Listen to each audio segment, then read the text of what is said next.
Welcome back to Let's Talk Sports. I'm CJ Tully, and I'm going to be breaking down every MLB division leading up to opening day. We're going to start with the AL East. Let's talk about it. Let's start off with the Boston Red Sox. Last year going 89-73 before being bounced in the playoffs by the New York Yankees. They added some major pieces. They lost some as well, and we're also going to get into the rotation and how the lineup is going to look for all of these teams going forward ahead of the season. Let's start off here, though, with the additions that the Red Sox were able to add this offseason. One of the biggest being Ranger Suarez on a 5-year contract coming over from the Philadelphia Phillies. He is going to be a huge help to this rotation that already had themselves built. But they didn't just add Ranger Suarez, they also bring in Sonny Gray, and they're going to pair him nicely with some of the rotation I'll get to in just a bit, but this rotation is looking like it could be one of the best in baseball. They also add some more infield depth here as they add Wilson Contreras. He'll be playing first base for them. He was acquired in a trade with the Cardinals. They also bring in Caleb Durbin and Isaiah Connor-Falefa on a 1-year deal. They also had Brandon Rogers from second base on a minor league deal, so we'll see how that plays out for him. Now going to some of the subtractions. We know they lost Alex Bregman. He goes over to the Cubs. That's going to be an interesting piece to see how big that impacts this Red Sox team. We know they lost Rafael Devers in the middle of last year. Now they lose Alex Bregman, and those two were kind of going back and forth for who's going to be on that third base spot. So when I get to the lineup, we'll get into who's going to be taking over for him. But that's going to be a big loss, in my opinion, to this Red Sox team, as he added a lot of leadership, defense, and he was able to help at the plate as well. Some other big subtractions they had here. Richard Fitz, he is part of the trade with the Cardinals. They lose Dustin May. He also goes to the Cardinals. And they lose Jordan Hicks. He is over to the White Sox. Somebody else you could say was a pretty decent loss to them was Liam Hendricks. He goes to the Twins. Lost some other players, but again, those being the biggest names that we saw depart here from the Red Sox this offseason. So how's this lineup going to fare out this year? We saw all the pieces that they lost and who they brought in. Starting off here at leadoff, it's going to be Jarren Duran. Now he's going to be playing left field, and we've kind of started to see the decline of Duran last season. In 2024, he had a batting average of .285 compared to last season where it fell down to .256. You can say the same thing about his OPS going from .834 to .774. So we're starting to see that production lessen. He also had 5 less home runs this past season. So we're going to need to see him pick it up just a bit. If you're looking for a positive, he was able to reduce his strikeouts by 9 this past season. So less swing and missing there. But again, we're going to need to see that production heighten a little bit there for Jarren Duran, as he is somebody who's been mentioned in a lot of trade rumors in the past 2 years. So that's Jarren Duran. He will be your leadoff hitter. Hitting number 2, you're going to have shortstop Trevor Story. We've started to see his production as well start to grow with this Red Sox team. We know we've dealt with some injuries with Trevor Story, but he will slide in nicely at number 2. Roman Anthony, he'll be your DH hitting number 3. He'll also be filling in there for Team USA in the World Baseball Classic. So we'll get a little bit of a preview with Roman Anthony. We know he had some injuries. He played in 71 games this past season where he had 18 doubles, 8 home runs, 32 RBIs, a .292 batting average, and an .859 OPS. So Roman Anthony is somebody this team is looking to grow with. Obviously slotting him in here at the DH and number 3. They have some faith in him. So I'm very excited to see what this production is going to be from Roman Anthony going forward. Now at number 4, you're going to have the recently acquired Wilson Contreras. He'll be at first base. He had 20 home runs last year, and his OPS and batting average have started to fall off. Obviously that coming with some age, but Wilson Contreras sliding in there at number 4. Number 5 in the lineup, you're going to have Wilyer Abreu. We saw him have a great start to the season last year. He had 22 home runs, 69 RBIs. His strikeouts were down from a season ago, so that was good to see. Just a .247 average and a 786 OPS, so those are some numbers we're going to want to see get better. But again, Wilyer Abreu has some great upside. It's just how consistent can he be? Again, we saw the great production early last year, and we kind of saw it start to trickle out by the end of the season. At where are we at now? 6. You're going to have Caleb Durbin. He'll be playing third base. He was recently acquired. Then you're going to have Marcelo Mayer. You're going to have Sonardi Rafaela in right field. And you're going to have Carlos Narvaez at catcher. So this is a team and a lineup that has the chance to make some noise. Obviously very top heavy. You're still going to have to see the bottom of that lineup start to produce a little bit more before you can really trust them. But overall, I do think this is a solid lineup here for this Red Sox team. They didn't lose too much depth. I am still going to believe, though, that you're going to have some real pains and struggles getting out of losing Alex Bregman. I think that's really going to hurt this team early on. But I'm going to be curious to see what they do going forward. Are they going to hold on to Jarren Duran throughout the entirety of the season? Or are we going to see him get flipped for maybe something at the trade deadline? Going on to this rotation, though, this is a huge bright side for this Red Sox team. Maybe the lineup can only put up 3 or 4 runs a game, if that, but this rotation is going to be able to secure a low-scoring game for this lineup and the Red Sox. So starting off your number one, you're going to have Garrett Crochet. Last year, he went 18-5. He pitched a career-high 205 innings, and he had 255 strikeouts, which is also a career high. So Garrett Crochet, obviously your number one starter here for them. They're going to slot in Ranger Suarez from the Phillies. He'll be coming in at your number two pitcher here in the rotation. Another lefty who's going to be tremendous for this team. 12-8 last year with a 3.20 ERA and 157 innings pitched. And Ranger Suarez adds a lot of depth on the field as well. He is a great fielding pitcher, and that's going to be huge for this Red Sox team. You also bring in Sonny Gray, who we also just mentioned, was acquired by this Red Sox team last year, 14-8 with a 4.28 ERA, and he had 86 earned runs, which was a career high, so we're going to want to see that go down, obviously. But as a number three rotation piece, going 14-8 last year, a great addition here for this Red Sox rotation. Finishing it out, you're going to have Brian Bello. He'll be a righty in there at the end of the rotation. And then Johan Oviedo, righty. Sorry if I'm saying that one wrong, but he'll be finishing out your five-man rotation there. So a great rotation. Again, that's Crochet, Suarez, Gray, Bello, Oviedo. That's going to be a solid rotation here. Now, you pair that with this lineup, I do think the Red Sox have enough that they can make some noise in the postseason. Again, it's going to be how can this young talent grow? That's, I think, your number one thing you're going to look at here with this Red Sox team. But I do see them being a playoff team yet again. Moving on now to the Baltimore Orioles, a team that last year took a tremendous step backwards, and we're going to want to see them grow this year. Some additions that they had this year: Pete Alonso, obviously one of the biggest additions by any team this offseason. He signs a 5-year contract with the Orioles. You also had Chris Bassett to a 1-year contract, and this was a team that was very desperate for some starting pitching, so good to see them add him late in the offseason there. You also had relief pitcher Ryan Helsley from the Mets and St. Louis Cardinals last year. He played for both. He didn't have a great time with the Mets. His ERA tremendously dropped after his time there with them. He had 63 strikeouts, though, in 56 innings pitched. So looking to see a little bit of a resurgence here by Helsley as he comes out here for the Orioles. You also had Shane Baz, Taylor Ward in a trade with the Angels, and that's where you saw Grayson Rodriguez get put in that trade. So that's going to be a big loss there on your starting rotation. So good to see you bring in Baz and Chris Bassett to make up for that. As well as the subtractions here we saw with them. As I said before, Grayson Rodriguez, he was part of that Angels trade, so we saw him fall out. You also lose Jorge Mateo. He goes to the Braves. And Gary Sanchez, he goes over to the Brewers. So some of your biggest losses there. Nothing too crazy, though. I think a lot of this team is still coming back. You add some big pieces, and I think this team will be able to make some noise. Going into this lineup, though, Gunnar Henderson will be leading off for you at shortstop. He's somebody else we're starting to see this a little bit of a step backward with on this Orioles team. In 2024, he had 37 home runs and 92 RBIs. Last year, we saw that go down to 17 home runs and 68 RBIs. We saw the OPS and the average both drop as well. So for Gunnar Henderson, it's going to need to be a big difference this year, kind of like what we saw with Jarren Duran, kind of the similar fall off. But we did see the strikeouts tremendously, big time, go down here with Gunnar Henderson. They go down about 20 strikeouts from a season ago. So that's another bright spot here with Henderson. But as your leadoff hitter, you're going to want to see that on-base production definitely get better this season. At number 2, you're going to be slotting in Taylor Ward. Last year, 31 doubles, 36 home runs, 103 RBIs with a 228 average and 175 strikeouts. That part worries me a little bit, but Taylor Ward, a nice piece to add in here to this outfield that you're going to be working with for the Orioles. At number 3, you're going to have Adley Rutschman. Again, somebody we kind of started to see take a step backward. Just 90 games played last year due to injuries, and I think there were also some games where they just kind of benched him. We saw him get out of the catching role and kind of DH a little bit. I believe he played some first base too, if I'm not mistaken. So Adley Rutschman, he's also been somebody who's mentioned in trade rumors, so we're going to want to see him step it up just a bit here.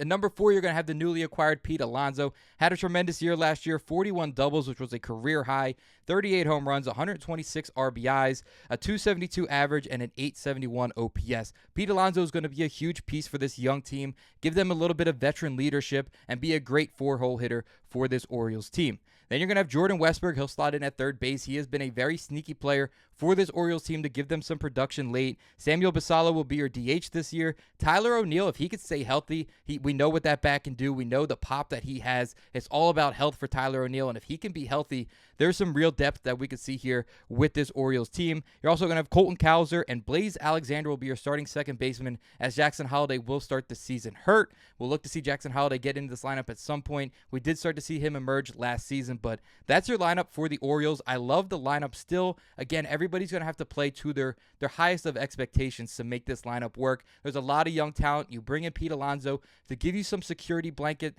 help there at the 4-hole. Maybe that will be enough to make this Orioles team the kind of contender they were just a few years ago, where they were the 1 seed in the American League. Looking at this rotation, this has been the biggest issue for the Orioles for a while. You lose Corbin Burns last year.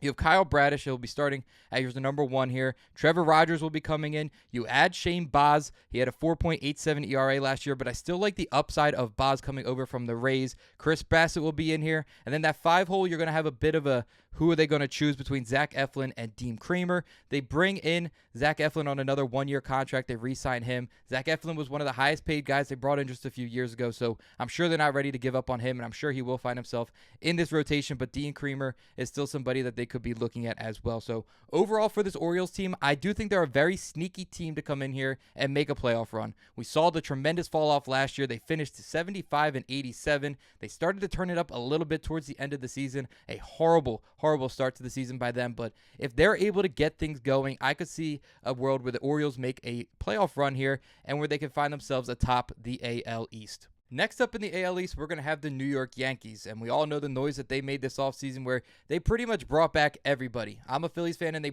are pretty much doing what the Phillies did, where you're just rerunning the same thing with the same players. So the additions this year for the Yankees, they sound pretty crazy when I read these off. Cody Bellinger re-signed to a 5-year deal. Trent Grisham re-signed and accepted his qualifying offer. Ryan Withers, they add him in a trade with the Marlins. They re-signed Ryan Yarbrough. They re-signed Paul Goldschmidt to a year. Ahmed Rosario resigns. Paul Blackburn resigns. And then you add Rafael Montero on a minor league deal and Paul DeJong on a minor league deal as well. So, again, a lot of the same faces we're going to see here with the Yankees. Can they get over that hump? They did lose some key pieces, though, in the bullpen. They lose Devin Williams to the Mets. They lose Luke Weaver to the Mets. They lose Mark Lydier Jr. to the Athletics. They lose Eaton Hamilton to the Braves and Austin Slater to the Tigers. And Austin Slater kind of came on and was a bit of a piece there late for the Yankees. So, be interesting to see what he's able to do with the Tigers. But this lineup is going to look pretty much the same as last year. Trent Grisham, Aaron Judge at number 2, who last year had such an incredible year, 30 doubles, 53 home runs, 114 RBIs, a 331 average, and a 1.144 OPS. Guy's absolutely a dog. You keep wondering when he's going to fall off. When are these numbers going to start to fall backward? And we have just yet to see that by Aaron Judge. Going further, though, we have Cody Bellinger, who's returning, like I said, on a deal there for him. 25 doubles, 29 home runs, 98 RBIs, a 272 average, and an 813 OPS. We did see great production in the outfield as well by Cody Bellinger, not always known for his glove, but we did see some great production in the field by him. So a great re-sign there if you are the Yankees. Ben Rice will follow him. Giancarlo Stanton, Jazz Chisholm Jr. looking to see a big emerging year from him.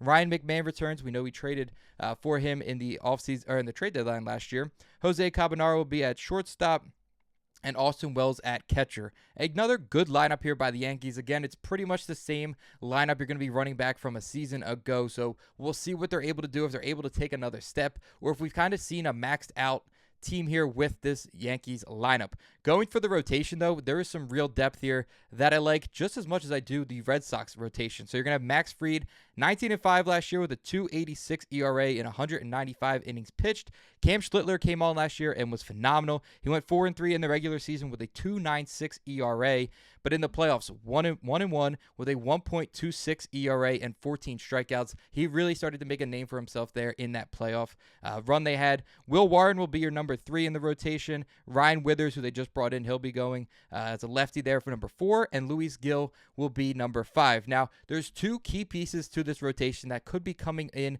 just a few months. Number 1 is going to be Carlos Rodon, obviously not having the greatest career here with the Yankees. We know he's much better there with the Giants, but expected to return in late April, early May, so we could see him as early as April. And the same goes for Garrett Cole. He's expected to come back in May or June, so we could see Garrett Cole come in here and be a huge piece to this rotation to help out this Yankees team. I do still think the Yankees are going to be a team and a threat within the AL East and within the AL as an entirety. I do think there's going to be a lot of noise made by this Yankees team.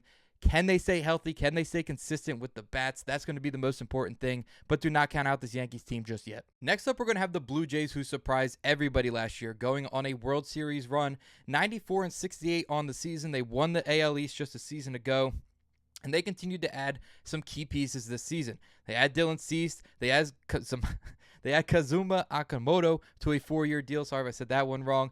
They also had Tyler Rogers, Cody Ponce, Jesus Sanchez in a trade with the Astros, and Eloy Jimenez goes to a minor league deal. He's somebody who could come up here and be a little extra bat help if needed. We know he started to fall off late there with the White Sox, but maybe he comes in here and has a bit of a resurgence if they need to call him up from the minors. They did lose some pieces, though. You lose Bo Bichette. He goes over to the Mets, and we saw the production he was able to put up last year with 44 doubles, 18 home runs, and a .311 batting average. So maybe that's something you're not going to be able to make up in that loss. You also lose Chris Bassett, Sir Anthony Dominguez, Isaiah Connor-Falefa, and Ty France, who goes over to the Padres. Max Scherzer, they still haven't lost him. He's still a free agent. Maybe they want to bring him back as a possible help to this rotation. But going right into this lineup, this was a great lineup last year. Like I said, surprised a lot of people. George Springer, if he's going to be healthy, last year he had 27 doubles, 32 home runs, 84 RBIs, a .309 average, and a .959 OPS. We know George Springer can be very dangerous for this team. You have Addison Barger. He's going to be in there at right field. He'll be number 2. Vladimir Guerrero Jr., he turned it on big time in the playoffs last year. 34 doubles, 23 home runs in the regular season, and just alone in the playoffs, a .397 average with a 1.2 OPS. Phenomenal playoff run there by the big man in Vladimir Guerrero. You're going to have Alejandro Kirk. He'll return there at catcher. Dalton Varsho, Nathan Lukes, Kazuno Akamoto will be there at third base. As I mentioned, they bring him over from the Japanese League. Ernie Clement was a very big surprise to a lot of people last year. For this Blue Jays team. In the playoffs, he had 30 hits, 6 doubles, 9 RBIs, a .411 batting average, and a .977 OPS. We're going to see Ernie Clement in the World Baseball Classic for Team USA, and I cannot wait to see if he's able to keep up this production. Kind of like playoff Randy Arozarena. We saw playoff Ernie Clement, and he was absolutely phenomenal for this team. I'm really excited to see if he can keep that up. And they're going to finish out this lineup with Andres Jimenez at shortstop. Now, this rotation, it's a little questionable. Like I said, you might still want to bring Max Scherzer back into here. You're going to have Dylan Cease, Kevin Gausman. You're going to have a local guy to me who is Trevor Yusevich. In the playoffs, he was 3-1 with a .358 ERA, 27.2 innings pitched, and 39 strikeouts. He was a huge bright spot. Now, we know he had one really bad game, but he was a pretty big bright spot for this Blue Jays team in their postseason run. And then finishing things off, you're going to have Cody Ponce and Jose Barrios. So I don't think that the Blue Jays are going to have this tremendous run like they had last year. I wouldn't count them out of the East or out of the AL, but I definitely don't think they're going to be the same powerhouse unless they're able to rejuvenate that underdog role that they had just a year ago. And then finally, we have to look at the Tampa Bay Rays because, yes, they are still in this division, even though they're not talked about as much as anybody else. They finished 77-85 last year. They made a bit of a run where it looked like they had a chance middle of the season to take over this AL division, but just couldn't get there. They do add Steven Matz this year. They had Nick Martinez. Gavin Lux comes in a 3-team trade with the Angels and the Reds. We also see them bring in Ben Williams and Cedric Mullins as their biggest additions. They do lose some pieces like Brandon Lau. He was part of that 3-team trade. You lose Shane Baz. You lose Josh Lau. Pete Fairbanks goes over to the Marlins. You lose Christopher Morel. So some pieces that aren't the biggest names necessarily, but pieces that were able to help this Rays team stay alive just a season ago. So looking at this lineup, not a lot of familiar names in this lineup. You're going to see Chandler Simpson in left field. Yandy Diaz, he's somebody we've seen there for a while at DH. Jonathan Aranda at first base. He made some noise last year. I'd be very curious to see if he's able to keep up his production from just a year ago. Junior Caminero came on the scene in a big way last year. He'll be playing third base. He had 28 doubles, 45 home runs, and 110 RBIs with a .264 average and an .846 OPS. Cedric Mullins, Gavin Lux, Jake Farley, Hunter Fiducia, and Taylor Walls at shortstop will finish off the lineup.